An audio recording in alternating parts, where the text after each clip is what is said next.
La vida puede cambiar en un segundo, y mi segundo llegó cuando abrí una caja de regalo que contenía una serpiente muerta. Mi nombre es Remedios Vázquez. Tengo 67 años y durante décadas creí que conocía perfectamente a las personas que amaba. Qué equivocada estaba. Lo que comenzó como una humillación navideña terminó siendo la mayor demostración de justicia que he presenciado jamás. Y fui yo misma quien la ejecuté.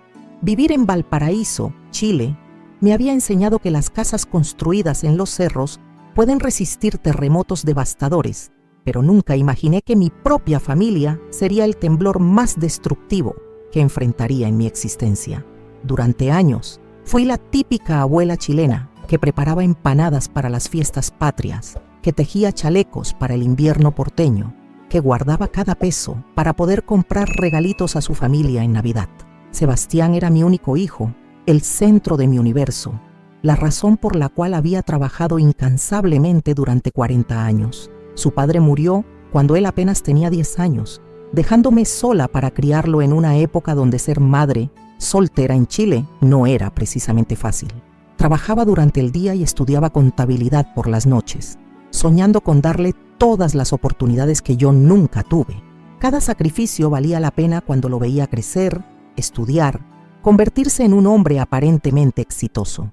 Cuando Sebastián cumplió 35 años, conoció a Antonella en una conferencia de negocios en Santiago.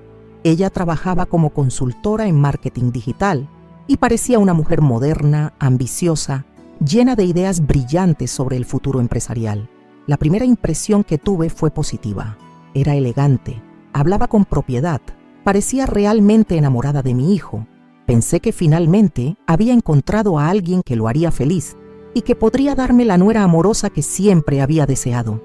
Los primeros meses de noviazgo transcurrieron sin problemas aparentes. Antonella visitaba mi pequeño departamento en el Cerro Alegre ocasionalmente, siempre educada, siempre sonriente, siempre preguntando cómo estaba mi salud y si necesitaba alguna ayuda con las compras del supermercado. Cocinaba para ellos cuando venían a almorzar los domingos. Preparaba cazuela de cordero, que era el plato favorito de Sebastián desde pequeño, y ella siempre elogiaba mi sazón con palabras dulces que me hacían sentir apreciada. Sin embargo, algo comenzó a cambiar sutilmente después de que anunciaron su compromiso. Las visitas se volvieron menos frecuentes, las conversaciones más superficiales, los gestos de cariño más mecánicos. Antonella desarrolló una costumbre extraña de revisar constantemente su teléfono durante las comidas familiares, como si hubiera asuntos más urgentes que atender que la convivencia con la futura familia política. Cuando le hacía preguntas sobre sus planes de trabajo o sus proyectos, respondía de manera vaga, casi evasiva, cambiando rápidamente el tema hacia otros asuntos menos personales. Sebastián también comenzó a mostrar cambios preocupantes en su comportamiento. El hijo atento que me llamaba cada 2 días para saber cómo estaba, ahora pasaba semanas sin contactarme. Cuando finalmente hablábamos, sonaba distraído, apurado, como si nuestra conversación fuera una obligación molesta que quería terminar lo antes posible. Sus respuestas se volvieron monosílabas, sus visitas esporádicas, su interés en mi bienestar prácticamente inexistente. La boda se celebró en un hotel lujoso de Las Condes, Santiago, con más de 200 invitados que yo no conocía.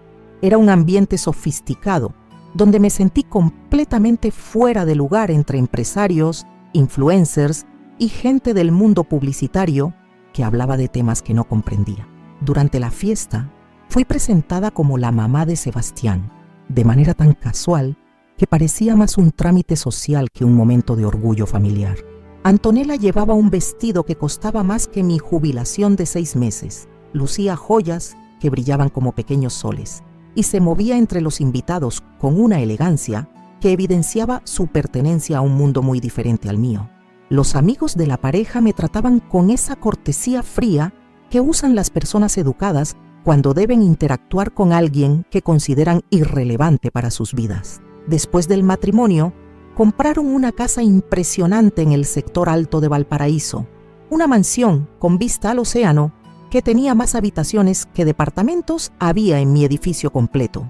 Era una construcción moderna, llena de tecnología que no entendía, decorada con muebles que parecían obras de arte y que me daban miedo tocar por temor a romper algo costoso. Las pocas veces que me invitaban a almorzar en su nueva casa, me sentía como una extraña visitando un museo. Antonella había contratado empleada doméstica, jardinero y hasta un chef particular para las ocasiones especiales. Hablaba constantemente sobre sus viajes a Europa, sobre las marcas internacionales que la contactaban para promocionar productos, sobre los eventos exclusivos a los que asistía regularmente. Mi hijo parecía deslumbrado por este nuevo estilo de vida. Conducía autos importados que cambiaba cada pocos meses, vestía ropa de diseñador, frecuentaba restaurantes donde un plato costaba lo que yo gastaba en comida durante una semana completa. Cuando intentaba conversar con él sobre temas simples como su trabajo en la automotora o sus planes familiares, respondía de manera superficial, como si mi curiosidad maternal fuera una intromisión inadecuada. La distancia emocional se fue profundizando de manera inexorable. Las llamadas telefónicas se redujeron a felicitaciones protocolares en mi cumpleaños y el Día de la Madre. Las visitas a mi departamento prácticamente cesaron, argumentando siempre estar ocupados con compromisos laborales urgentes o eventos sociales importantes que no podían postergar. Antonella desarrolló una actitud cada vez más condescendiente hacia mí. Cuando nos encontrábamos en reuniones familiares, hacía comentarios sutiles sobre mi forma de vestir, sugiriendo que debería modernizar un poco mi estilo, o que sería bueno si aprendiera a usar las redes sociales para mantenerse actualizada. Sus críticas siempre venían envueltas en sonrisas dulces y tonos aparentemente cariñosos, pero el mensaje despectivo era claro para cualquiera que prestara atención. Lo más doloroso era observar cómo Sebastián nunca defendía a su madre de estos comentarios hirientes. En ocasiones, incluso parecía estar de acuerdo con las observaciones de su esposa, asintiendo cuando ella sugería que yo necesitaba adaptarme a los tiempos modernos o entender que los jóvenes tenían diferentes prioridades en la vida. Durante los 2 años siguientes al matrimonio, mi función en sus vidas se redujo a ser una figura decorativa que aparecía en fechas obligatorias como Navidad, Año Nuevo o cumpleaños importantes. Era tratada con la misma cortesía mecánica que se reserva para parientes lejanos con quienes no se tiene realmente ningún vínculo afectivo genuino. Mis intentos de mantener la cercanía familiar se estrellaban constantemente contra la indiferencia fría de ambos. Cuando preparaba comida especial para llevarles, Antonella comentaba que estaban siguiendo dietas muy estrictas, supervisadas por nutricionistas profesionales. Cuando ofrecía ayuda con tareas domésticas, me recordaban que tenían personal capacitado para esas labores. Cuando sugerían actividades para compartir tiempo juntos, siempre había excusas relacionadas con agenda copada y compromisos ineludibles. La Navidad del año pasado llegó con las mismas expectativas frustradas de siempre, pero con una diferencia crucial que yo desconocía completamente. Sería la última vez que permitiría ser tratada como un estorbo en mi propia familia. Antonella me llamó una semana antes del 24 de diciembre para invitarme a cenar en su casa. Su voz sonaba extrañamente alegre, más cálida de lo habitual, casi como si estuviera genuinamente emocionada por tenerme presente en la celebración. Esa llamada despertó una esperanza ingenua en mi corazón de abuela que todavía creía en la posibilidad de reconciliación familiar. Pasé días preparándome para esa cena navideña. Compré ropa nueva, elegí regalos cuidadosamente seleccionados para cada uno, preparé mi postre tradicional de 1000 hojas que solía fascinar a Sebastián cuando era niño. Mi mayor ilusión era que esa Navidad marcara un nuevo comienzo, una oportunidad para reconstruir los lazos familiares que sentía tan deteriorados. El 24 de diciembre llegué a su casa, cargada de esperanzas y regalos, vestida con mi mejor traje, peinada en la peluquería del barrio, sonriendo con la expectativa de pasar una noche memorable junto a las personas que más amaba en el mundo. La casa estaba decorada como una postal navideña perfecta. Luces doradas iluminaban cada rincón. El árbol era una obra maestra de ornamentación profesional. La mesa estaba puesta con vajilla fina y cristalería que reflejaba las llamas de velas aromáticas estratégicamente ubicadas. Todo respiraba elegancia y sofisticación. exactamente el ambiente que Antonella sabía crear para impresionar a cualquier visitante. Durante la cena, el ambiente parecía inusualmente relajado. Conversamos sobre temas cotidianos. Ellos contaron anécdotas sobre sus últimas vacaciones en Europa. Yo compartí noticias sobre los vecinos del edificio y algunos cambios en el barrio. Antonella incluso elogió mi vestido y preguntó dónde lo había comprado, mostrando un interés que hacía meses no veía en ella. Sebastián estaba más comunicativo que de costumbre, preguntándome sobre mi salud, sobre si necesitaba algún tipo de ayuda con trámites médicos o gestiones burocráticas. Por primera vez en mucho tiempo, sentí que realmente le importaba mi bienestar, que tal vez su distanciamiento había sido temporal y ahora estaba dispuesto a retomar nuestra relación filial. Después de la cena, llegó el momento que yo había estado esperando ansiosamente, el intercambio de regalos navideños. Entregué mis presentes primero, observando sus reacciones con la atención de una madre que busca aprobación en cada gesto. Sebastián recibió una camisa elegante que había elegido especialmente para él, mientras que para Antonella había comprado un collar delicado de una joyería del centro histórico de Valparaíso. Ambos agradecieron cortésmente, pero sin el entusiasmo genuino que yo esperaba ver. Sus sonrisas parecían ensayadas, sus comentarios sobre la belleza de los regalos sonaban automáticos, como si estuvieran cumpliendo con un ritual social obligatorio más que expresando gratitud sincera. Luego llegó el turno de ellos. Antonella se levantó con una sonrisa extraña, una expresión que en retrospectiva debería haberme alertado sobre lo que estaba por suceder. Fue hasta el árbol de Navidad y regresó cargando una caja envuelta con papel dorado y una cinta roja perfectamente anudada. El envoltorio era impecable, profesional, evidentemente costoso. «Remedios», dijo con voz dulce mientras me entregaba la caja. «Este regalo lo elegimos especialmente para ti. Esperamos que realmente represente lo que significas para nosotros». Tomé la caja con manos ligeramente temblorosas, no por nerviosismo, sino por emoción. Finalmente, parecían haberme elegido algo con cariño genuino, algo que demostrara que después de todo, sí tenía un lugar especial en sus corazones. La caja tenía cierto peso. Era lo suficientemente grande como para contener algo significativo. Comencé a desenvolver el regalo con cuidado, queriendo saborear cada momento de lo que creía sería una sorpresa agradable. El papel dorado se desprendía lentamente mientras yo sonreía, anticipando la alegría de descubrir qué habían elegido para mí con tanto esmero. Cuando finalmente logré abrir la tapa de la caja, mi mundo se detuvo de una manera que jamás había experimentado. Lo que vi adentro no era un regalo, era una declaración de guerra. Era el mensaje más cruel que una nuera podía enviarle a una suegra, y mi hijo estaba completamente involucrado en esa barbaridad. Dentro de esa elegante caja navideña había una serpiente muerta, una víbora de considerable tamaño que ya comenzaba a desprender el olor nauseabundo de la descomposición. Sus ojos opacos me miraban fijamente. Su boca entreabierta mostraba colmillos que parecían sonreírme de manera macabra. Su cuerpo rígido estaba contorsionado en una posición que sugería agonía. El shock inicial me paralizó completamente.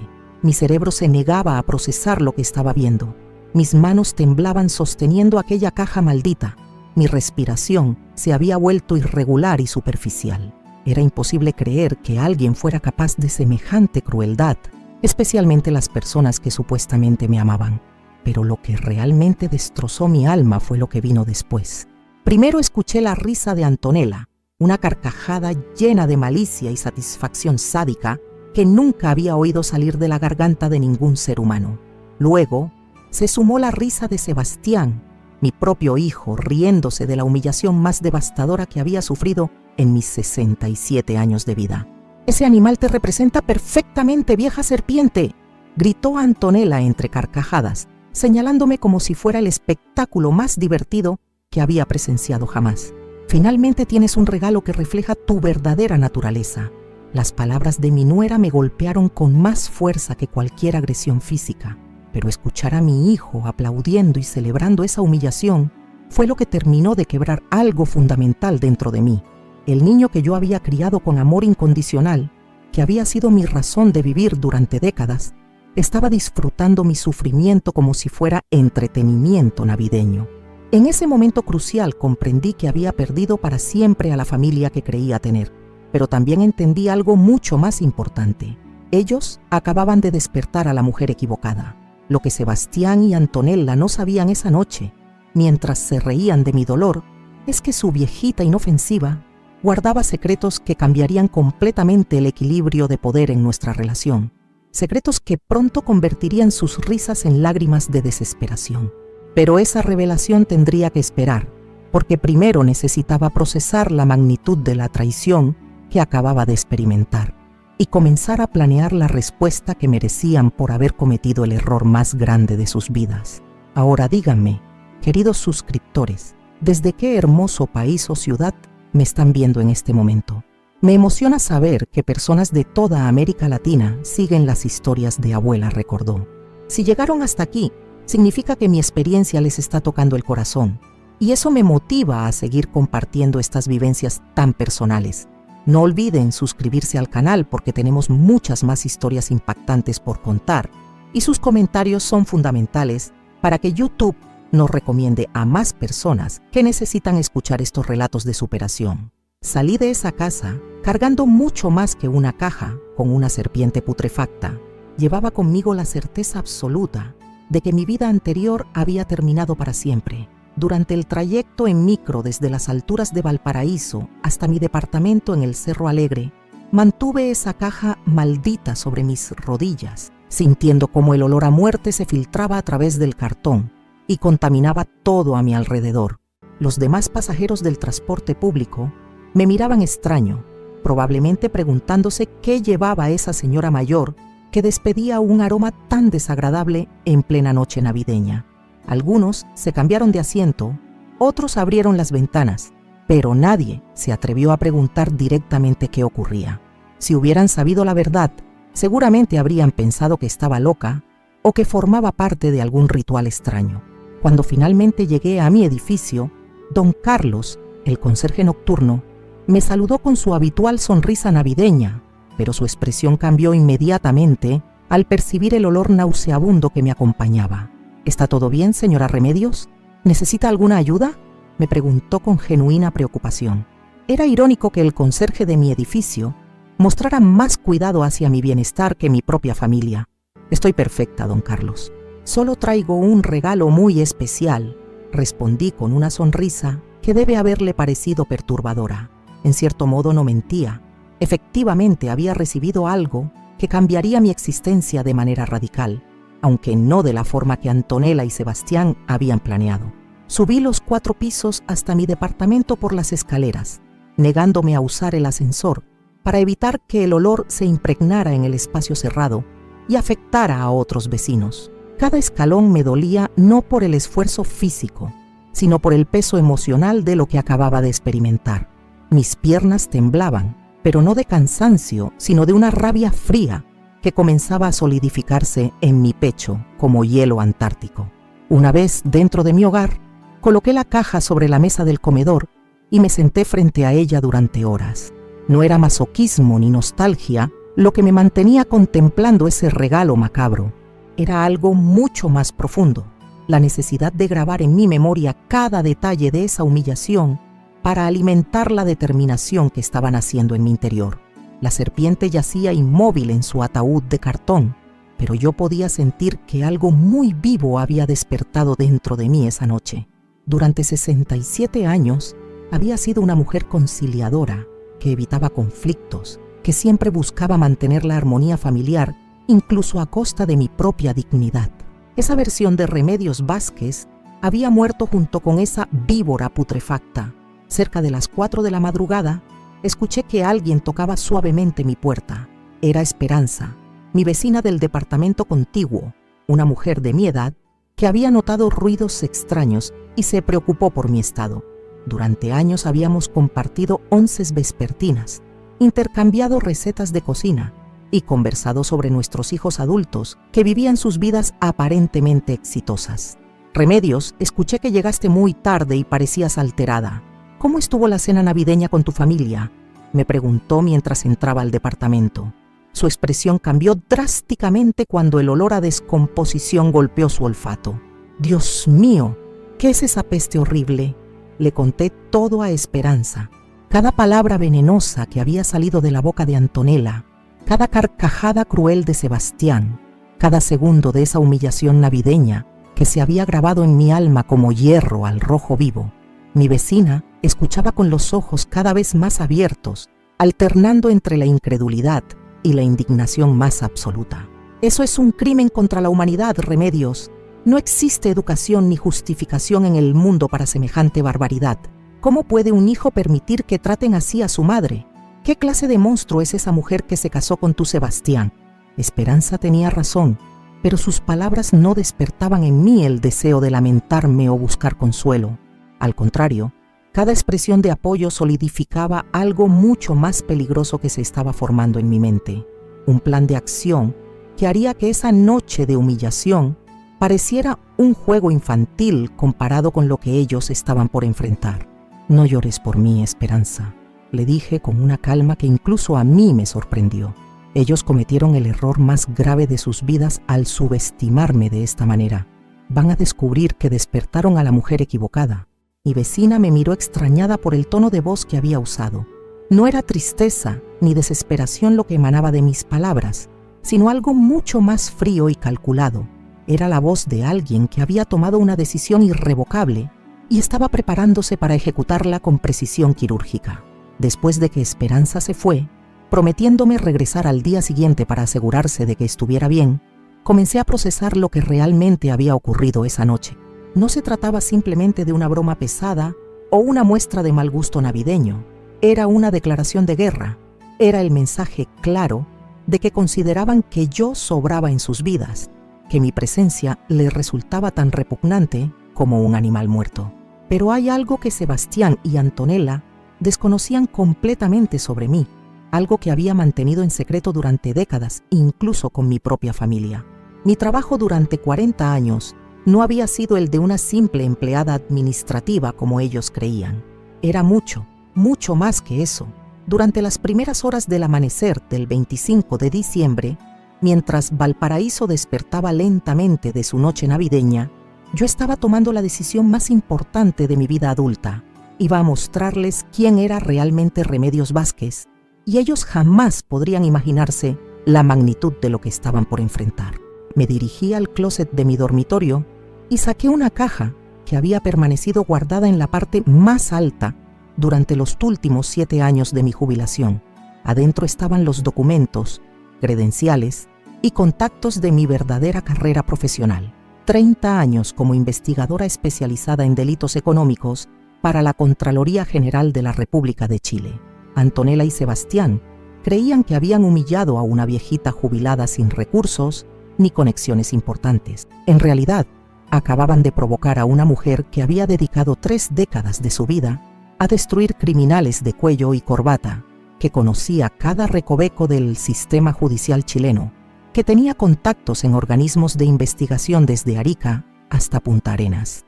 Durante mis años de servicio público, había enviado a prisión a empresarios corruptos, políticos ladrones, evasores fiscales sofisticados y toda clase de delincuentes que creían ser intocables por su posición social o sus conexiones familiares. Mi especialidad era desmantelar esquemas financieros complejos, seguir el rastro del dinero sucio y construir casos jurídicos sólidos que resistieran cualquier defensa legal. El motivo por el cual nunca había compartido los detalles de mi trabajo real con Sebastián era simple. Quería protegerlo de las amenazas que ocasionalmente recibían los investigadores y sus familias. Prefería que me viera como su madre abnegada que trabajaba en oficinas gubernamentales aburridas, no como la mujer que había destruido las vidas de cientos de criminales durante su carrera profesional. Ahora esa discreción se convertiría en mi ventaja estratégica más poderosa. Ellos no tenían idea de las herramientas que yo poseía, de los conocimientos que había acumulado, de las personas que todavía me debían favores en instituciones clave del Estado chileno. Mientras revisaba mis antiguos archivos y contactos profesionales, comencé a recordar conversaciones aparentemente inocentes que había tenido con Sebastián y Antonella durante los últimos años. detalles sobre sus trabajos, comentarios sobre sus finanzas, menciones casuales de viajes caros y compras extravagantes que no coincidían con sus ingresos supuestamente legítimos. Mi instinto de investigadora, que había permanecido dormido durante mi jubilación, empezó a desperezarse como un felino que detecta una presa vulnerable. Comencé a recordar inconsistencias que en su momento había ignorado por ser la madre amorosa que no quería sospechar de su propio hijo. ¿Cómo un gerente de automotora podía permitirse cambiar de auto importado cada 6 meses? ¿De dónde salía el dinero para esos viajes a Europa que hacían 3 veces por año? ¿Qué tipo de consultoría en marketing digital generaba ingresos suficientes para comprar una mansión en el sector más exclusivo de Valparaíso? Durante la mañana del 25 de diciembre, mientras la mayoría de las familias chilenas celebraban la Navidad con alegría, yo estaba elaborando mentalmente el perfil criminal de mi propio hijo y mi nuera. Era un ejercicio doloroso pero necesario, porque mi experiencia me decía que cuando el estilo de vida no coincide con los ingresos declarados, siempre hay actividades ilegales de por medio. Antonella constantemente presumía en redes sociales sobre productos de lujo que recibía de marcas, pero la cantidad y el valor de esos obsequios superaba cualquier contrato publicitario normal. Hablaba de inversiones inteligentes y oportunidades de negocio de manera vaga, sin nunca explicar específicamente en qué consistían esas actividades tan lucrativas. Sebastián, por su parte, había mencionado varias veces que estaba optimizando procesos en la empresa y que había desarrollado métodos innovadores para aumentar las ventas. Esas frases sonaban sospechosamente familiares para alguien que había investigado fraudes corporativos durante décadas. La primera fase de mi investigación comenzaría al día siguiente, pero no sería el tipo de averiguación que una madre preocupada haría sobre sus hijos. Sería una investigación criminal profesional, conducida con la misma metodología y rigurosidad que había usado para desenmascarar a los delincuentes más sofisticados del país. Tenía contactos en el Servicio de Impuestos Internos que podían revisar discretamente las declaraciones fiscales de ambos. Conocía auditores en la Superintendencia de Bancos que podían identificar movimientos financieros sospechosos. Mantenía relaciones cordiales con investigadores de la PDI, especializados en delitos económicos, que me debían favores profesionales acumulados durante años de colaboración. Pero más importante que todos esos recursos externos era mi propia experiencia para detectar patrones criminales, identificar inconsistencias financieras y construir casos judiciales que fueran prácticamente imposibles de refutar. Durante 30 años había perfeccionado esas habilidades hasta convertirme en una de las investigadoras más respetadas y temidas del sistema público chileno. Antonella y Sebastián habían cometido 2 errores fatales esa noche navideña. Primero, habían subestimado completamente a su adversario, creyendo que enfrentaban a una viejita indefensa, cuando en realidad habían provocado a una depredadora profesional. Segundo, me habían dado la motivación personal que necesitaba para usar todas mis capacidades contra ellos sin ningún tipo de remordimiento familiar. Durante los días siguientes, me dediqué a elaborar un plan de investigación que sería meticuloso, exhaustivo e implacable. No buscaría simplemente evidencias de irregularidades menores que pudieran resultar en multas administrativas. Mi objetivo era encontrar delitos graves que llevaran a condenas de cárcel y destrucción completa de sus reputaciones públicas. La ironía de la situación era deliciosa. Me habían regalado una serpiente muerta para simbolizar mi supuesta naturaleza venenosa, pero estaban a punto de descubrir qué significaba realmente enfrentar a una víbora letal. La diferencia era que mi veneno no mataría sus cuerpos, sino algo mucho más preciado para gente como ellos, sus carreras, su estatus social, su libertad y su futuro. El 26 de diciembre, marqué en mi calendario como el día oficial del comienzo de la Operación Justicia Navideña. Era un nombre apropiado para lo que se convertiría en la investigación más personal y satisfactoria de mi carrera profesional. Esperanza regresó esa tarde con un pastel casero y té de manzanilla, preocupada por mi estado emocional después de la horrible experiencia navideña. La encontró completamente diferente a la mujer destrozada que había consolado 12 horas antes. «Te ves extrañamente tranquila, Remedios», ¿cómo es posible que estés tan serena después de lo que te hicieron? Porque ya no soy la misma persona que era ayer, Esperanza. Esa mujer que toleraba humillaciones por mantener la paz familiar murió junto con esa serpiente. La que está sentada aquí contigo es alguien mucho más peligroso de lo que mis queridos familiares podrían imaginar jamás. Mi vecina me observó con una mezcla de preocupación y curiosidad. Había algo en mi tono de voz, en la firmeza de mi postura, en la frialdad calculada de mis palabras, que le indicaba que una transformación profunda había ocurrido durante esas horas de soledad navideña. ¿Qué vas a hacer, Remedios? Espero que no estés planeando nada peligroso o ilegal para vengarte de ellos. Al contrario, Esperanza, voy a hacer exactamente lo que cualquier ciudadana responsable debería hacer cuando descubre que hay criminales operando libremente en su entorno. Voy a investigar, documentar y denunciar todas las actividades ilegales que encuentre. Durante las siguientes semanas, Esperanza sería testigo de mi transformación de abuela dolida en investigadora implacable. Vería cómo convertía mi departamento en centro de operaciones, cómo reactivaba contactos profesionales dormidos durante años, cómo me sumergía en archivos y documentos con la dedicación obsesiva de alguien que había encontrado su verdadero propósito en la vida. Pero todo eso vendría después. Por el momento, lo único que importaba era que Antonella y Sebastián habían firmado su propia sentencia de muerte social y judicial cuando decidieron regalarme esa serpiente muerta. Lo que no sabían es que habían despertado a una serpiente mucho más letal que cualquier reptil que pudieran encontrar en las montañas chilenas. Y esta serpiente tenía colmillos legales, veneno burocrático y la paciencia necesaria para planear el ataque perfecto. La cacería había comenzado oficialmente y las presas no tenían la menor idea de que ya estaban siendo observadas por el depredador más peligroso que habían enfrentado jamás. Los primeros rayos de enero comenzaron a filtrar la realidad que Sebastián y Antonella jamás habían sospechado sobre la mujer que creían conocer perfectamente. Durante 30 años mantuve mi verdadera identidad profesional como el secreto mejor guardado de mi existencia, protegiendo a mi familia de un mundo que ellos nunca podrían comprender. Trabajar como investigadora especializada en delitos económicos para la Contraloría General de la República no era simplemente un empleo, era una vocación que requería vivir constantemente entre las sombras del poder, desentrañar mentiras sofisticadas y enfrentar a criminales que manejaban recursos casi ilimitados para defenderse. Mi oficina estaba ubicada en el piso 17 del edificio institucional más discreto de Santiago, un lugar donde se concentraban los investigadores que manejaban casos demasiado sensibles para ser procesados en dependencias públicas normales. Llegaba cada mañana a las 7 en punto, vestida con la sobriedad que caracterizaba a quienes trabajábamos en la división más reservada del organismo fiscal chileno. Durante esas 3 décadas desarrollé una metodología propia para desmantelar estructuras financieras criminales.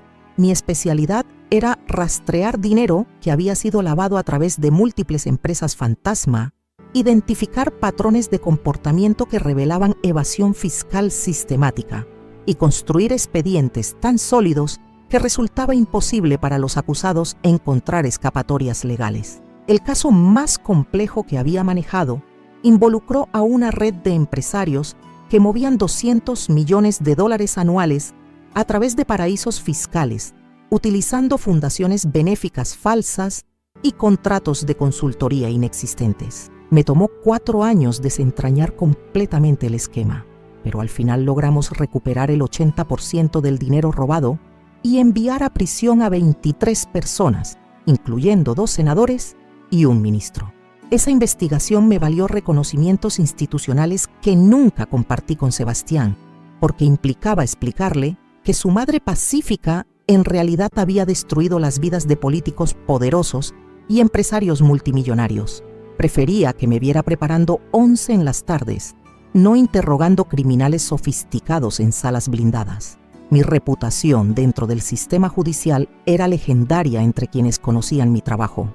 Los abogados defensores más caros del país temían enfrentarse a expedientes que llevaran mi firma, porque sabían que cada documento, cada cifra, cada conexión había sido verificada con precisión obsesiva que no dejaba espacio para dudas razonables.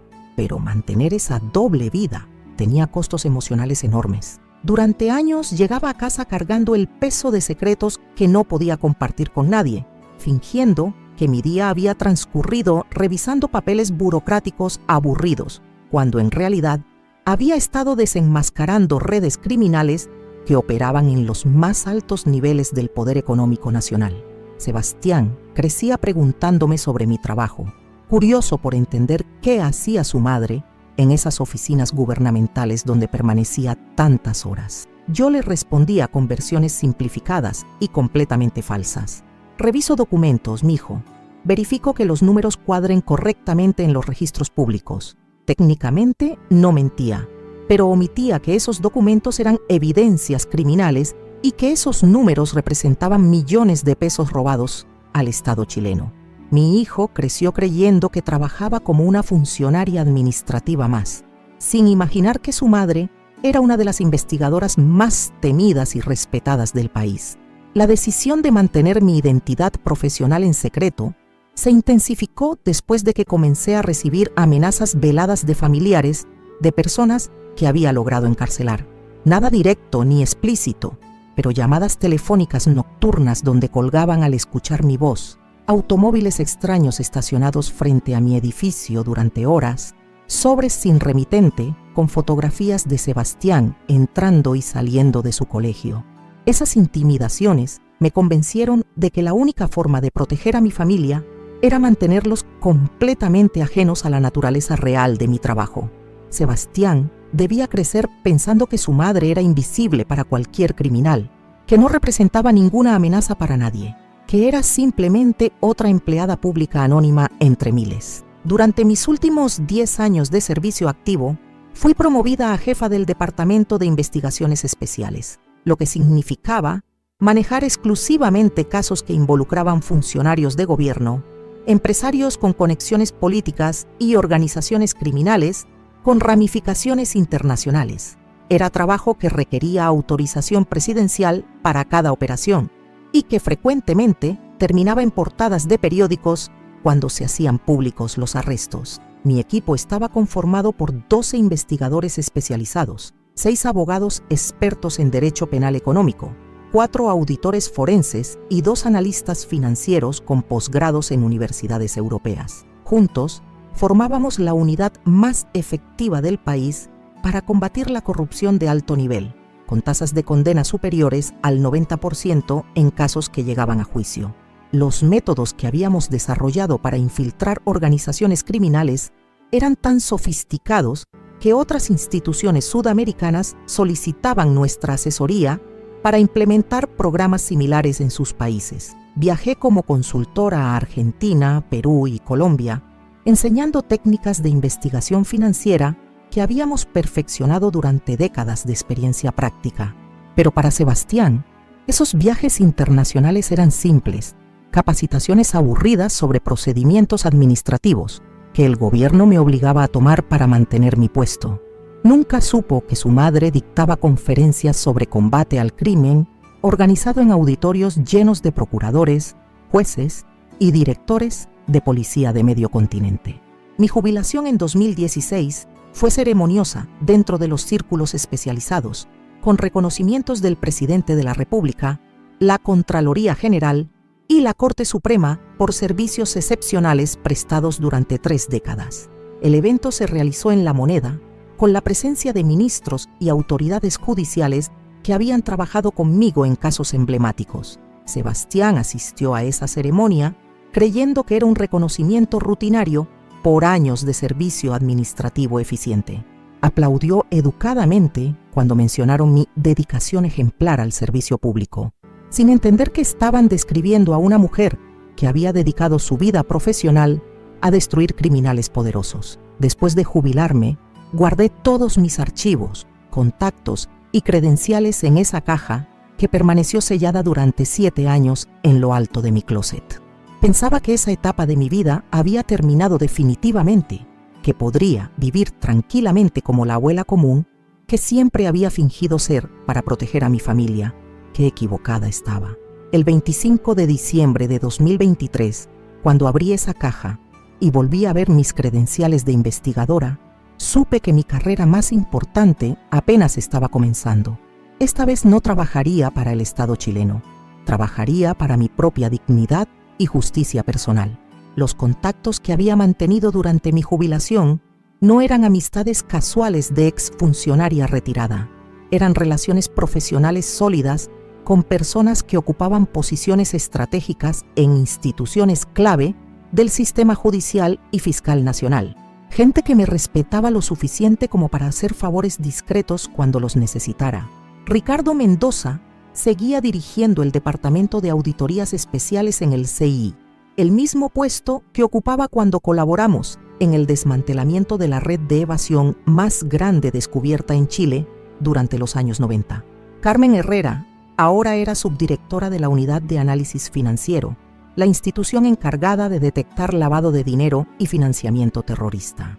Patricia Sánchez trabajaba como fiscal especializada en delitos económicos en la región de Valparaíso, con jurisdicción específica sobre casos que involucraran empresarios locales sospechosos de irregularidades tributarias. Miguel Torres dirigía la Brigada de Investigación Criminal especializada en fraudes corporativos dentro de la PDI regional.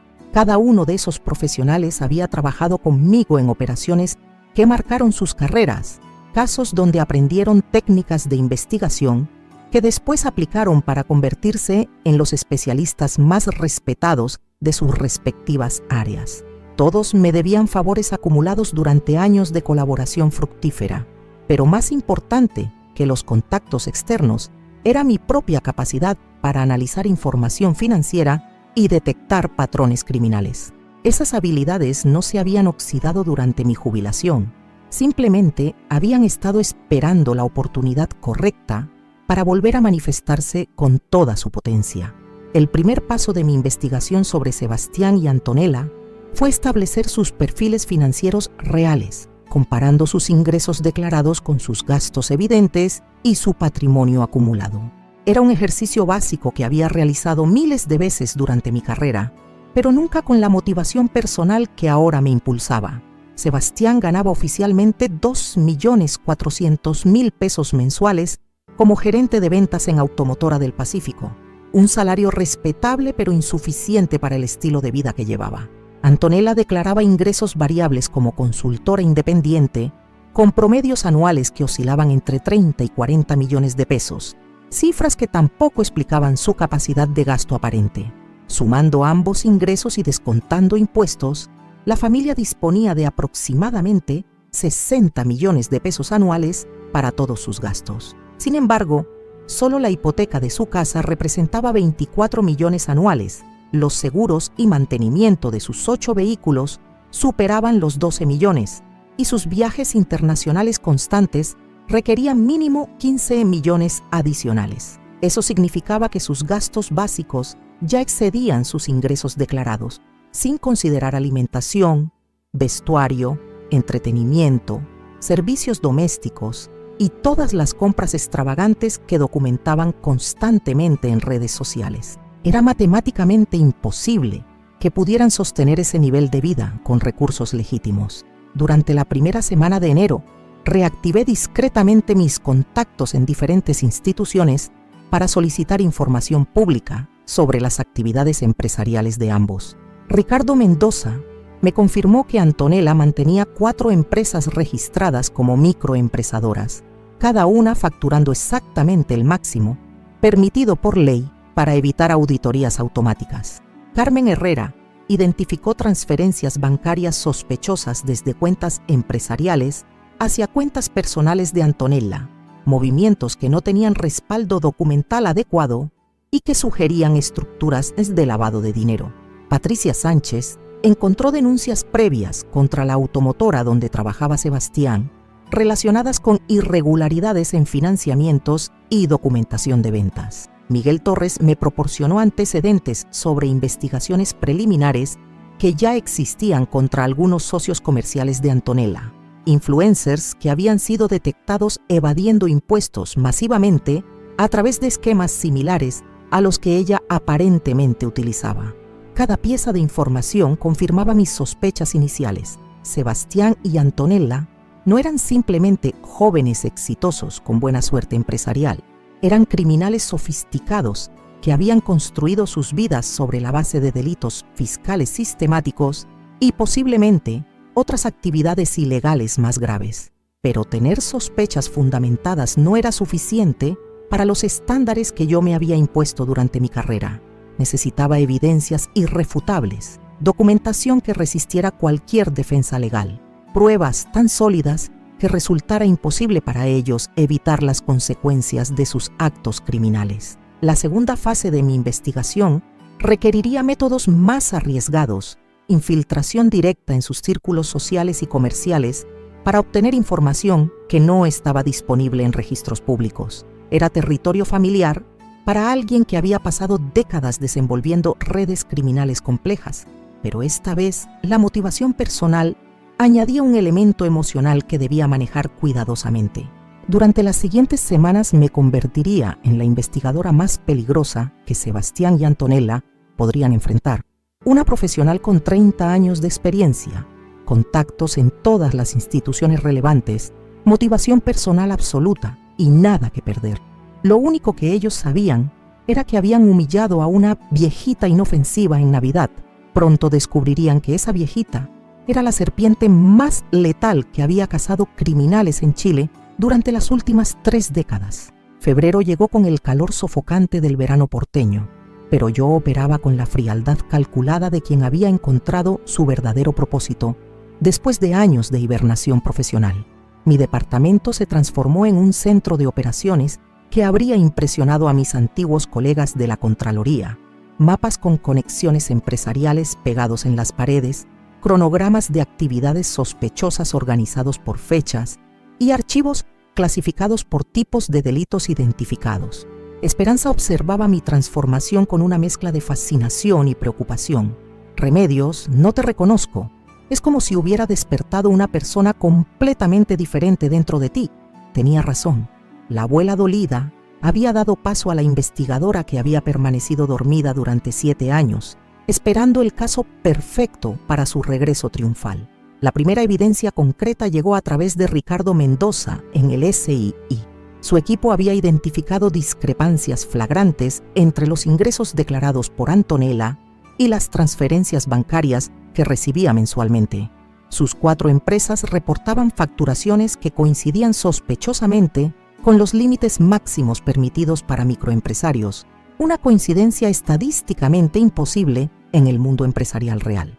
Remedios, esto es un manual de evasión fiscal aplicado con precisión quirúrgica, me explicó Ricardo durante una reunión discreta en un café del centro histórico de Valparaíso.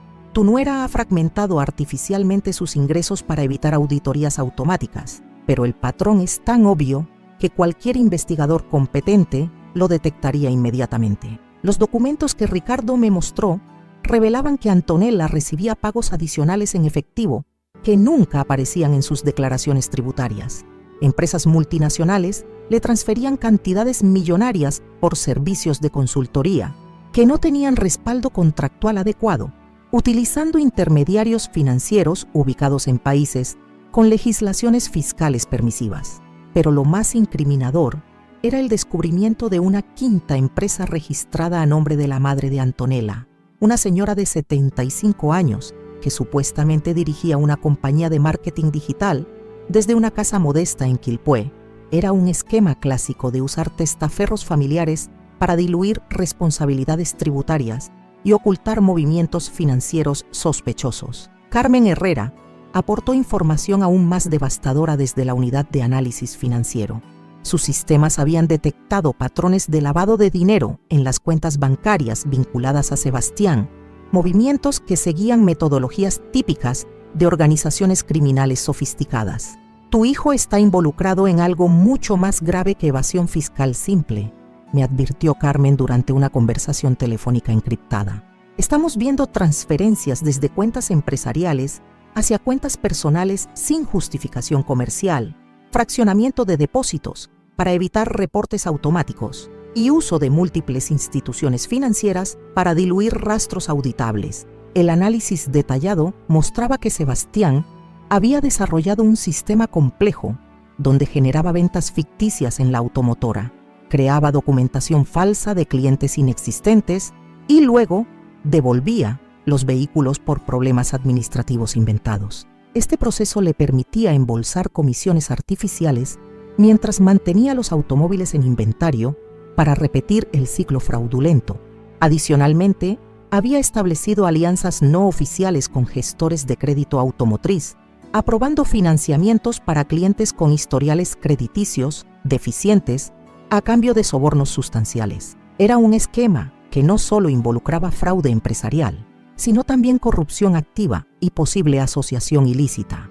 Patricia Sánchez me proporcionó el contexto judicial que faltaba para dimensionar completamente la gravedad de la situación. Como fiscal especializada en delitos económicos, había estado monitoreando actividades sospechosas en el sector automotriz regional y el nombre de Sebastián había aparecido en investigaciones preliminares relacionadas con irregularidades en financiamientos. Remedios, tu hijo está sentado sobre una bomba de tiempo, me explicó Patricia durante una reunión en su oficina fiscal.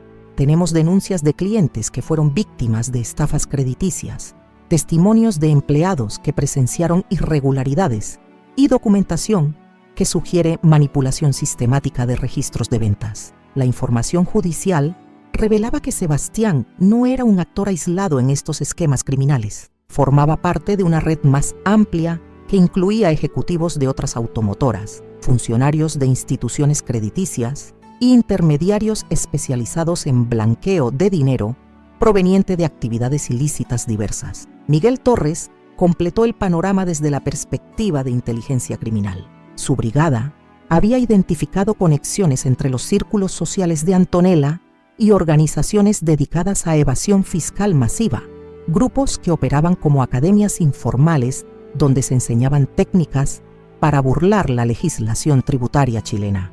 Tu nuera participa activamente en una comunidad de influencers que comparten metodologías criminales, me informó Miguel durante una visita discreta a mi departamento. Tenemos registros de conversaciones donde intercambian consejos sobre cómo ocultar ingresos, fragmentar facturaciones y usar empresas fantasma para evitar responsabilidades fiscales. Esas conversaciones interceptadas legalmente mostraban que Antonella no era simplemente una evasora individual, sino una instructora activa que enseñaba a otros cómo cometer los mismos delitos que ella practicaba. Sus cursos de emprendimiento digital eran en realidad seminarios encubiertos sobre técnicas de lavado de dinero y evasión tributaria sistemática. Durante marzo, intensifiqué la fase de infiltración directa, utilizando mis habilidades de investigación encubierta para obtener evidencias que no estaban disponibles en registros institucionales. Era territorio peligroso que requería acercamientos calculados sin levantar sospechas sobre mis verdaderas intenciones. Mi primera incursión fue durante una visita familiar aparentemente rutinaria para celebrar el cumpleaños de Sebastián. Llegué con regalos cuidadosamente seleccionados y mi mejor actuación de abuela reconciliada que había superado la humillación navideña. Ellos recibieron mi presencia con sorpresa genuina, probablemente esperando que siguiera resentida por el episodio de la serpiente muerta. «Mami, qué bueno verte más animada», comentó Sebastián con alivio evidente. «Pensamos que estarías molesta con nosotros por mucho tiempo». Su ingenuidad era tan patética que casi sentí lástima por él. Casi. Durante esa visita, logré acceder discretamente al estudio donde Sebastián manejaba sus asuntos financieros personales. Mientras él y Antonella atendían a otros invitados en el jardín, fotografié documentos que estaban dispersos sobre su escritorio, contratos de compraventa con fechas sospechosamente modificadas, planillas manuscritas con anotaciones sobre comisiones especiales y correspondencia comercial que evidenciaba acuerdos no oficiales con proveedores automotrices. Lo más revelador fueron las carpetas que contenían información sobre clientes ficticios, personas que supuestamente habían comprado vehículos de lujo, pero cuyos datos personales eran inconsistentes o directamente falsos. Había copias de cédulas de identidad manipuladas, certificados de ingresos evidentemente falsificados y contratos de financiamiento que no correspondían con los perfiles socioeconómicos declarados. Mi experiencia identificando documentación fraudulenta me permitió reconocer inmediatamente las técnicas utilizadas: alteración de fechas mediante químicos especializados, superposición de sellos oficiales sobre firmas falsificadas y uso de papel membretado robado de instituciones financieras legítimas. Durante una segunda visita en abril, conseguí acceder al computador personal de Antonella mientras ella se duchaba después de una sesión de ejercicios en su gimnasio privado. Mis décadas manejando sistemas informáticos gubernamentales me habían enseñado a navegar eficientemente entre archivos digitales sin dejar rastros detectables. Descubrí carpetas enteras dedicadas al control minucioso de sus actividades criminales, hojas de cálculo que separaban ingresos oficiales de ingresos reales, calendarios donde planificaba transferencias bancarias fragmentadas para evitar detección automática, y manuales escritos sobre cómo responder interrogatorios fiscales sin incriminarse legalmente. Pero lo más impactante fueron las conversaciones almacenadas con otros influencers, intercambios donde compartían técnicas específicas para engañar a auditores tributarios, recomendaciones sobre abogados especializados en defender evasores fiscales y hasta evaluaciones sobre qué funcionarios públicos eran más susceptibles a sobornos. Era una verdadera universidad del crimen, donde personas con millones de seguidores en redes sociales se enseñaban mutuamente cómo robar al Estado chileno de manera sistemática y aparentemente sofisticada. Antonella no solo era estudiante de esta academia criminal, era una de sus profesoras más activas. Copié toda esa información en dispositivos de almacenamiento que había preparado específicamente para esta operación, certificándome de no alterar fechas de acceso ni dejar evidencias de mi actividad en el sistema. Cuando Antonella regresó de su ducha, yo estaba sentada tranquilamente en el jardín, hojeando una revista de decoración como si llevara horas esperándola pacientemente.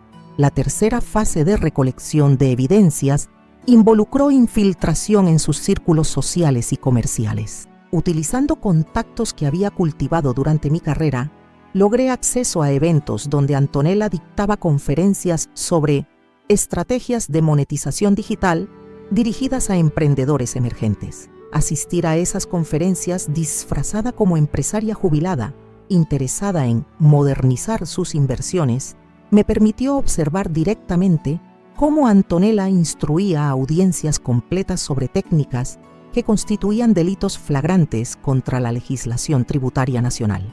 La clave del éxito digital está en optimizar inteligentemente la estructura fiscal, explicaba Antonella desde el escenario, utilizando eufemismos elegantes para describir metodologías de evasión masiva. Hay que entender las ventajas que ofrece la legislación chilena para emprendedores creativos que saben aprovechar las oportunidades legales disponibles. Durante esas presentaciones, Antonella distribuía material escrito que era esencialmente un manual detallado para cometer fraude fiscal. Instrucciones paso a paso sobre cómo fragmentar ingresos, crear empresas fantasma, utilizar testaferros familiares y ocultar movimientos bancarios de sistemas de detección automática. Grabé discretamente esas conferencias utilizando equipos de espionaje que había conservado desde mis años de servicio activo. La calidad del audio era suficiente para transcribir cada palabra incriminatoria, cada consejo criminal, cada técnica ilegal que ella enseñaba públicamente bajo el disfraz de educación empresarial innovadora. Después de 3 meses de investigación intensiva, había acumulado evidencias suficientes para destruir completamente las vidas de Sebastián y Antonella. Pero mi experiencia profesional me había enseñado que cantidad de evidencias era menos importante que calidad jurídica. Necesitaba documentación que resistiera cualquier defensa legal sofisticada. Durante abril, trabajé con mis contactos institucionales para organizar toda la información recolectada en expedientes que cumplieran estándares judiciales estrictos. Cada documento fue autenticado, cada grabación fue certificada técnicamente, cada fotografía fue avalada como evidencia admisible en procedimientos criminales. Ricardo Mendoza coordinó auditorías de rutina sobre las empresas de Antonella que confirmaran oficialmente las irregularidades que habíamos identificado extraoficialmente. Carmen Herrera gestionó análisis forenses de las cuentas bancarias involucradas, generando reportes técnicos que documentaran los patrones de lavado de dinero detectados. Patricia Sánchez preparó la estructura legal necesaria para presentar denuncias criminales simultáneas por evasión fiscal, lavado de dinero, asociación ilícita, estafa y corrupción. Miguel Torres organizó operativos de allanamiento coordinados que se ejecutarían en múltiples ubicaciones para maximizar la recuperación de evidencias físicas. Al finalizar abril, tenía en mi poder 3 volúmenes de documentación criminal que totalizaban más de 500 páginas de evidencias irrefutables. Era un trabajo que rivalizaba con las investigaciones más complejas que había conducido durante mi carrera oficial, pero esta vez la motivación personal añadía una intensidad emocional que nunca había experimentado profesionalmente.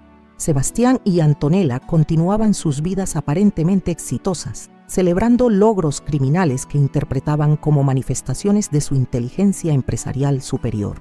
No tenían la menor sospecha de que cada delito documentado en redes sociales, cada gasto ostentoso financiado con dinero robado, cada conferencia donde enseñaban técnicas criminales, era una evidencia adicional en el expediente que sellaría sus destinos judiciales. La fase de recolección había terminado. Era momento de planear la ejecución de la justicia que merecían por haber despertado a la investigadora más peligrosa de sus vidas. Mayo trajo consigo la oportunidad que había estado esperando durante meses de planificación meticulosa. Antonella anunció en sus redes sociales el lanzamiento de su Academia Digital de Emprendimiento Exitoso, un proyecto ambicioso que incluiría una gran celebración en su mansión de Valparaíso para presentar oficialmente sus nuevos cursos a empresarios, influencers y medios de comunicación especializados. La ironía de la situación era tan perfecta que parecía diseñada por el destino. Ella utilizaría una fiesta financiada con dinero robado para celebrar la creación de una empresa destinada a enseñar métodos criminales disfrazados de estrategias empresariales legítimas. Sería el escenario ideal para ejecutar la fase final de mi operación de justicia. Durante las semanas previas al evento, coordiné exhaustivamente con mis contactos institucionales para sincronizar la revelación pública con la ejecución de órdenes judiciales que habían sido preparadas discretamente durante meses. Patricia Sánchez había obtenido autorizaciones para allanamientos simultáneos en múltiples ubicaciones: la casa familiar, las oficinas de las empresas fantasma, la automotora donde trabajaba Sebastián y los domicilios de cómplices identificados durante la investigación.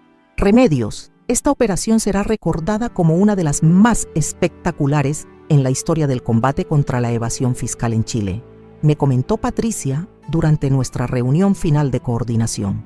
La sincronización entre la denuncia pública y la ejecución judicial creará un impacto mediático que servirá como advertencia para otros criminales que creen estar por encima de la ley. Miguel Torres había organizado equipos de investigadores especializados que se posicionarían estratégicamente alrededor de la propiedad desde horas antes del evento. Sus unidades estaban equipadas con tecnología de última generación para interceptar comunicaciones, documentar intentos de destrucción de evidencias y garantizar que ningún sospechoso pudiera escapar del cerco judicial que se cerraría sobre ellos. Carmen Herrera coordinó con instituciones bancarias para congelar inmediatamente todas las cuentas vinculadas a los investigados en el momento exacto en que se ejecutaran las órdenes de allanamiento. Era una medida preventiva para evitar que intentaran transferir fondos a cuentas internacionales o realizar movimientos financieros desesperados para ocultar el dinero robado. Ricardo Mendoza preparó auditores especializados para iniciar revisiones tributarias exhaustivas sobre todas las empresas involucradas, proceso que resultaría en la liquidación de activos criminales y la recuperación de impuestos evadidos durante años de actividades fraudulentas sistemáticas. El día del evento llegué a la mansión vestida impecablemente, cargando una cartera discreta donde guardaba copias autenticadas de las evidencias más incriminatorias que había recolectado durante meses. Mi plan era aguardar el momento preciso cuando Antonella estuviera presentando su nueva academia criminal ante la audiencia de empresarios y periodistas para revelar públicamente la verdadera naturaleza de sus métodos de éxito. La casa había sido transformada en un salón de gala digno de eventos corporativos millonarios, decoración profesional, iluminación cinematográfica, servicio de catering de lujo y una tarima central donde Antonella dictaría su conferencia magistral sobre revolución del emprendimiento digital chileno. Había aproximadamente 150 invitados circulando por los espacios, empresarios reconocidos, influencers con millones de seguidores, periodistas de medios especializados en negocios y autoridades municipales que habían sido invitadas para legitimar el evento. Sebastián me recibió en la entrada con una sonrisa que interpretó como reconciliación familiar genuina. «Mamá, no esperaba verte aquí. Creí que no te interesaban estos eventos de negocios». Su ingenuidad era tan absoluta que por un momento sentí una punzada de nostalgia por el niño inocente que había criado, antes de recordar las carcajadas crueles de aquella noche navideña que había catalizado toda esta operación. No me perdería por nada la presentación de los nuevos proyectos de Antonella. Respondí con mi mejor actuación maternal. Estoy muy orgullosa de los logros profesionales que han alcanzado juntos. Antonella apareció radiante con un vestido de diseñador que costaba más que la jubilación anual de cualquier trabajador chileno promedio. Me saludó con besos ceremoniales y expresiones de sorpresa aparentemente genuina por mi presencia en un evento tan sofisticado. «Remedios, qué alegría tenerte aquí en este momento tan especial para nosotros», exclamó con voz melosa. «Espero que disfrutes conocer a gente del mundo empresarial moderno. Será una experiencia educativa fascinante para ti».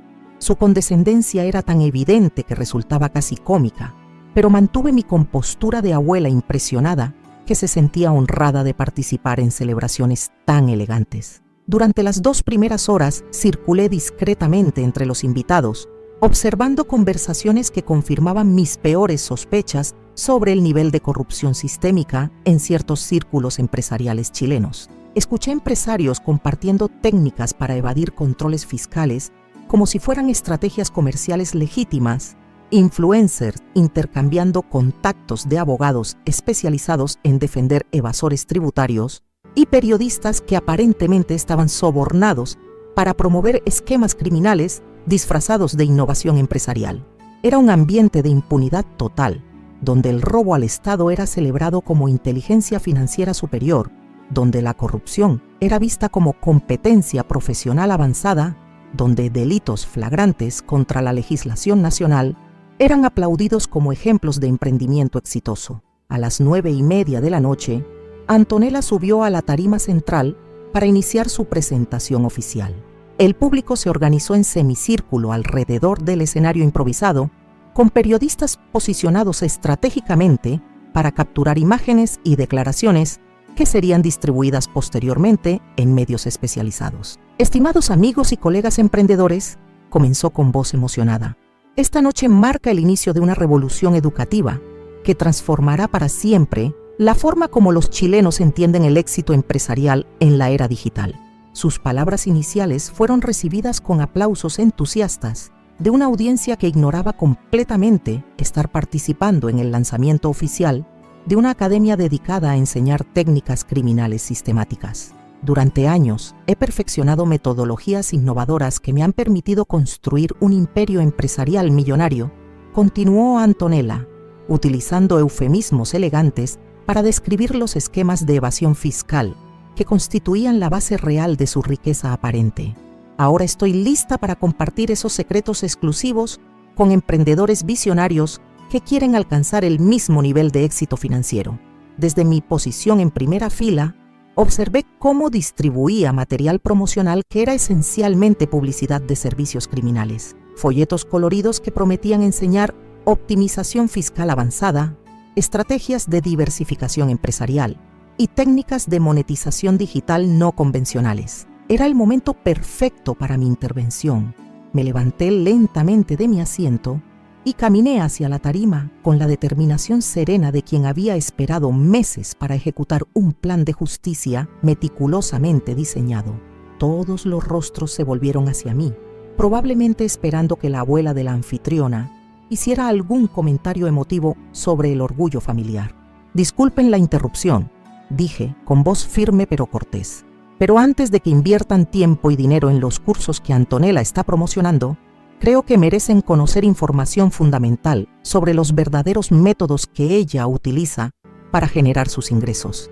El silencio que siguió fue tan absoluto que se podía escuchar el viento nocturno que soplaba desde el Océano Pacífico. Antonella me miró con una expresión que combinaba sorpresa, irritación y el primer destello de pánico genuino que había visto en sus ojos. Saqué de mi cartera el primer sobre de evidencias y lo abrí ceremoniosamente ante los 150 testigos que observaban la escena con fascinación creciente. Tengo aquí documentación oficial de la Contraloría General de la República que confirma que Antonella Morales ha estado evadiendo impuestos sistemáticamente durante 5 años, utilizando 4 empresas fantasma para fragmentar ingresos y ocultar patrimonio del sistema tributario nacional. Un murmullo de shock recorrió la audiencia.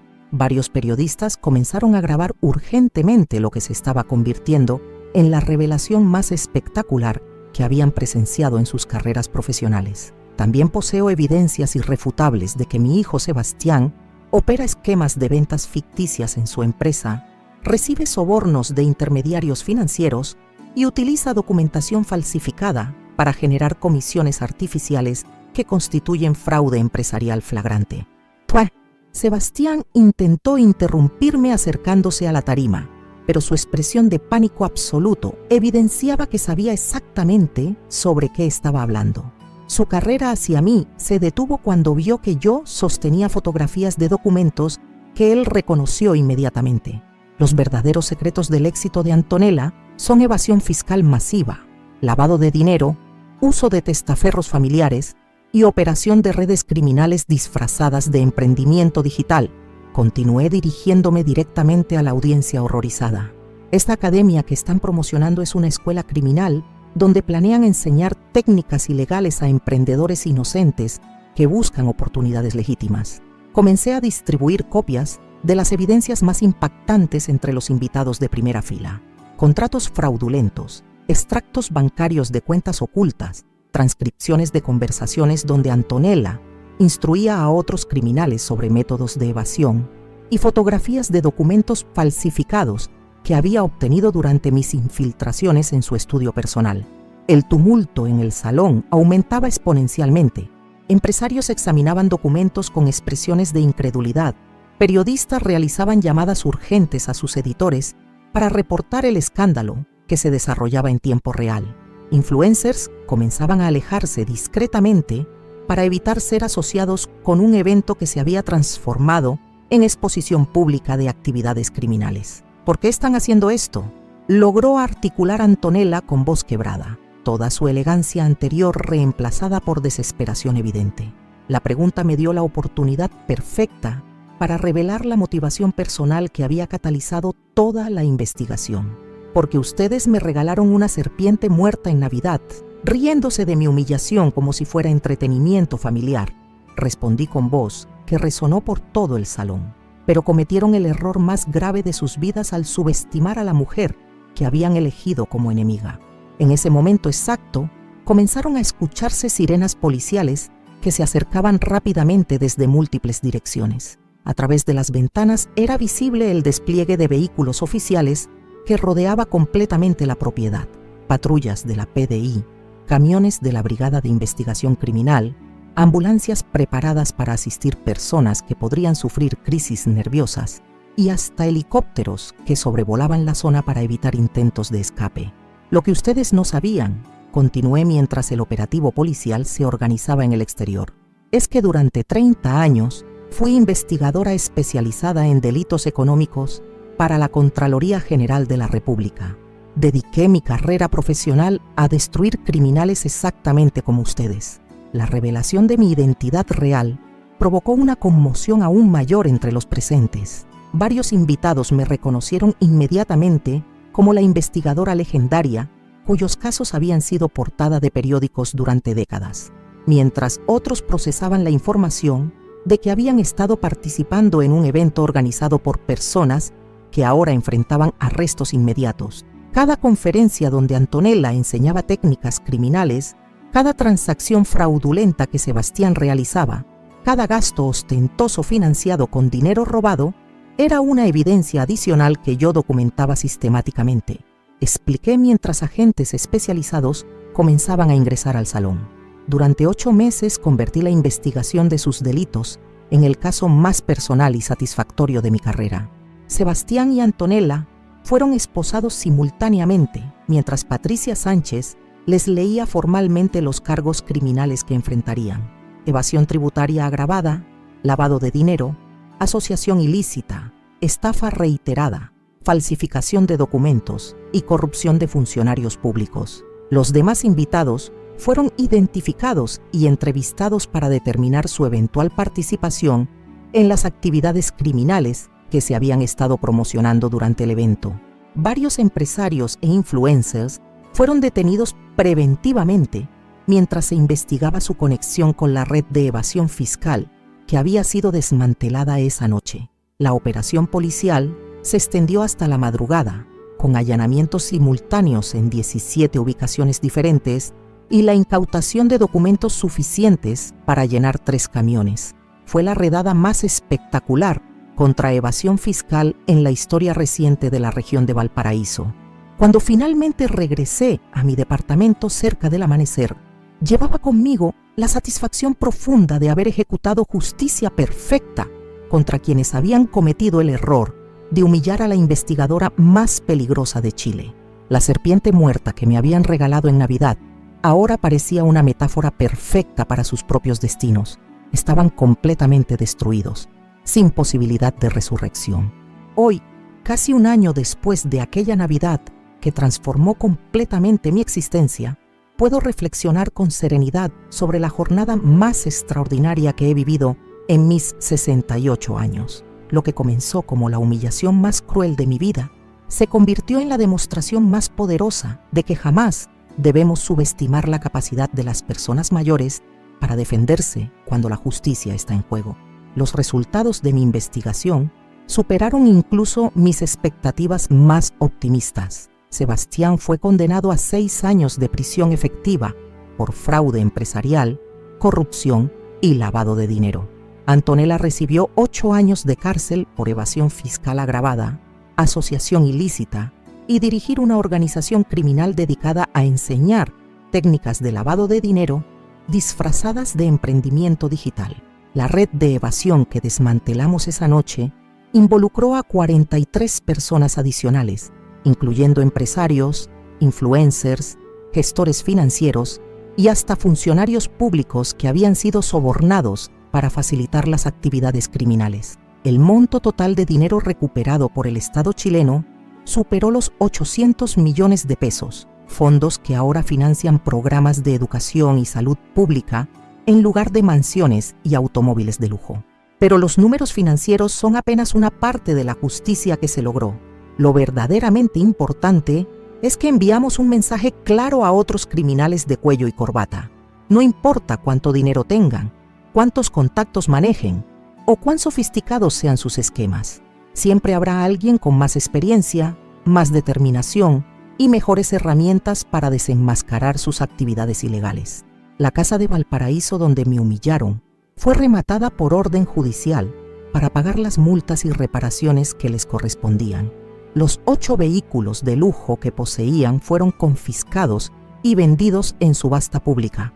Las empresas fantasma fueron liquidadas, las cuentas bancarias vaciadas y todos los bienes obtenidos con dinero criminal fueron devueltos al patrimonio público que habían robado durante años. Sebastián y Antonella perdieron todo lo que habían construido sobre la base de actividades delictivas, pero más importante aún, perdieron para siempre la libertad de seguir dañando a personas inocentes con sus estafas y esquemas criminales. Ahora enfrentan años de prisión para reflexionar sobre las consecuencias de haber elegido el camino del delito en lugar del trabajo honesto.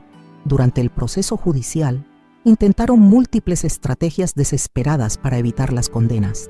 Contrataron a los abogados más caros del país, alegaron persecución política, claimed que yo había manipulado evidencias por venganza personal e incluso intentaron sobornar a funcionarios judiciales para obtener sentencias más benévolas.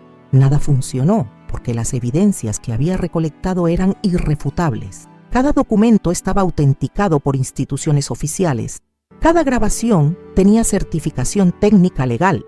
Cada fotografía había sido verificada por peritos forenses especializados. No era el trabajo amateur de una abuela resentida.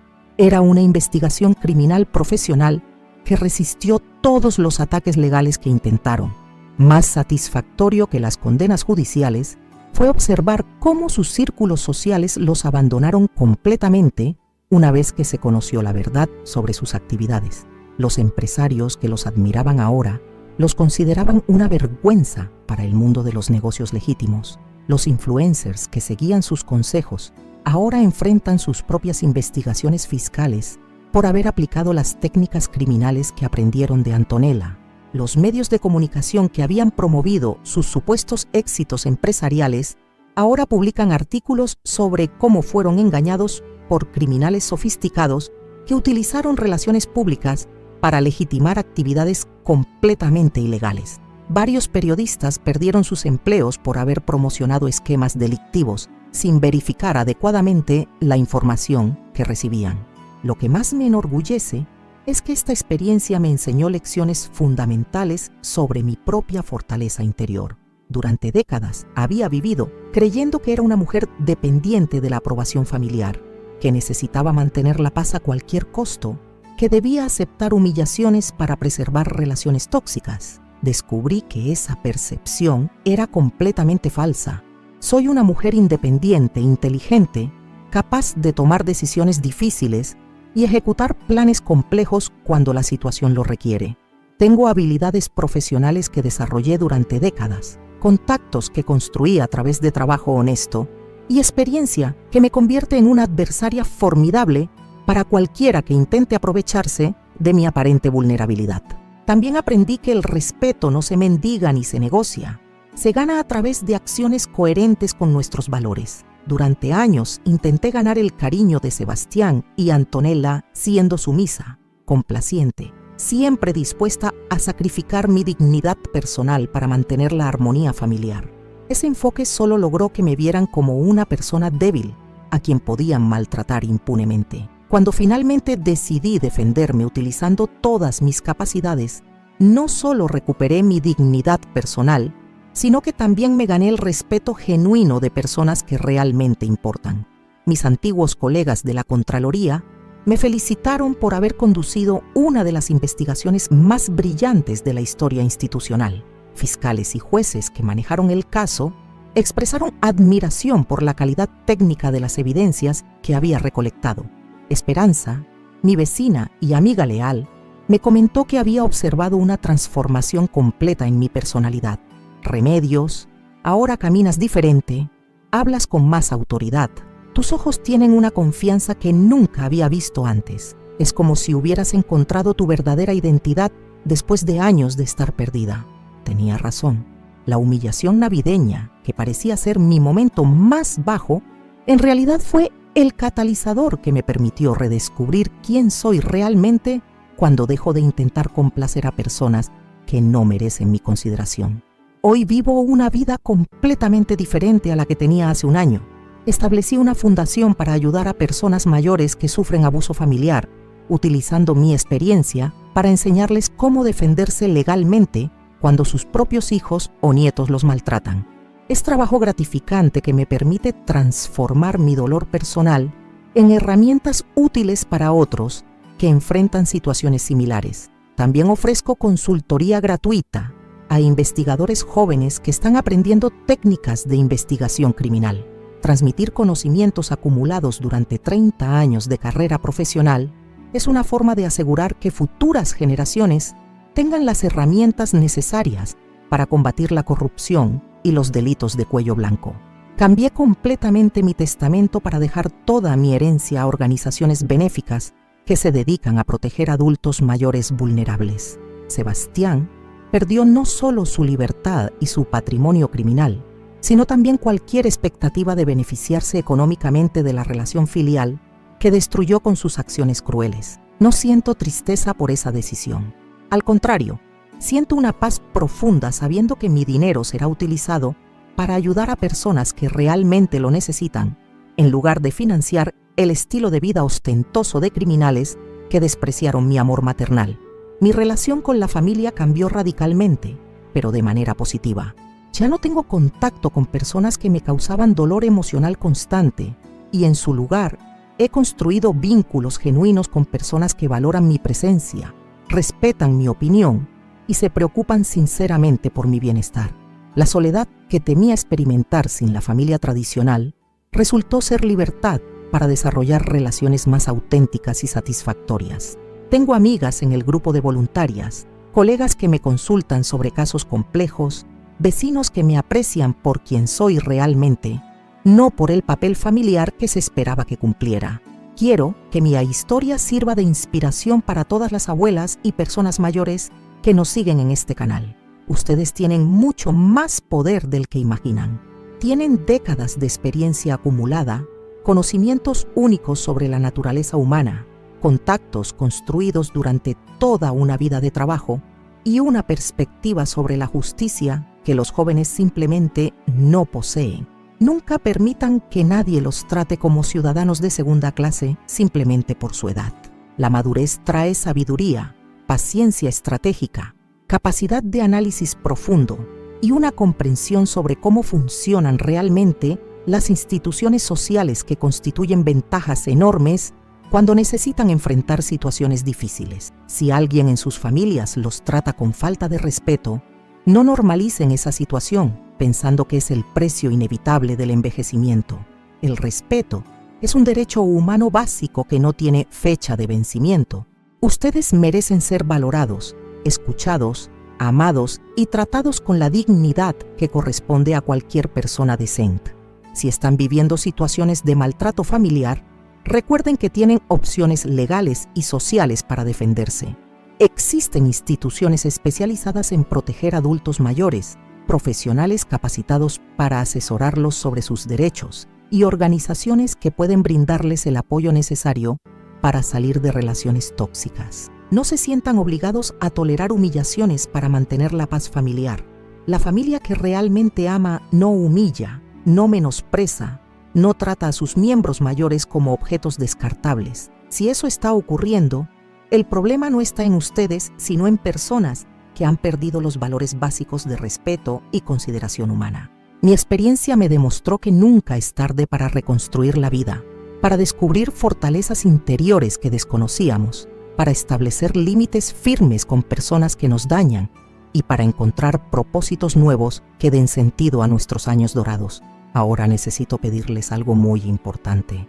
Si mi historia los conmovió, si sintieron que vale la pena compartir esta experiencia con otras personas que podrían beneficiarse de escucharla, por favor ayúdenme a hacer crecer este canal que tanto trabajo me cuesta mantener. Suscríbanse a Abuela.